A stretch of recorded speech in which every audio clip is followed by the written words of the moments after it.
Dati hindi nagagalaw ng ganyan. Hindi. Ayan. Lahat na. Pero may kunting maga pa. Tapusin natin yan. Kainin mo ng mainit. Mag-ano muna siya ng lakas. Mag-ipon muna ng lakas. Kunting tiyaga na lang. Kasi hindi talaga nagagalaw yan, di ba? Kunti lang, huwag mo na maubusin yan. Hindi mo lang batagay. Medyo masakit nga lang talaga.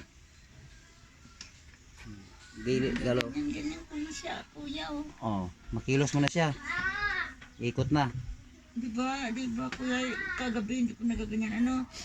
Ngayon nga rin, hindi mo makagilos Oo, yun. kanina, hindi. Oh, ayan, maikot na. Maikot na. Oo. At saka naiibibent siya ng ganyan, no? Dati hindi eh. Di, tsaka maluwag na siya. Ang galing mo kuya maghanap ng kapitbahay namin yan si Arlie eh. Dati, doon kami nakatira. Magaling ang Diyos kasi tinuruan tayo ng knowledge. Sige, ikot-ikot mo lang yung kaya mo. Oh, hello guys. Andito na tayo guys. So, ngayon guys, ito mahirap gumalaw to dati guys. So, ngayon, tanungin natin si ate kung anong pakiramdam pagkatapos ng session, okay? Po, Harap ka dito. hello po, ako po ay taga Orban, Las Piñas. Nagpahilot po ako kay kuya ni Amboy. Hilot ni Amboy. Hilot ni Amboy kasi nagpahilot na po ako una nung matapilok po ako sobra na mag-aagad. Tapos hindi po siya gumaling kasi hindi na po ako nakakalakad. Yan,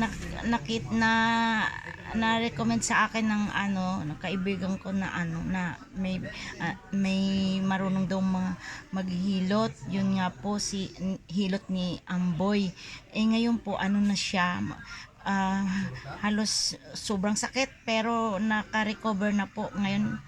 Hindi na siya nagagalaw ko na po yung paa ko na lahat na wala na pong sakit pero hindi ko pa naman po na sinamamaga pa hindi ko pa po masyadong kasi may sakit pa konti pero pakiramdam ko gagaling na po kasi maayos na po na wala na yung dati hindi ko po ito igagalaw ngayon ito na po, okay na po, yan lang po. Salamat po sa manghihilot po na ni Amboy. Yan lang po guys. Dokumentado lang yan guys.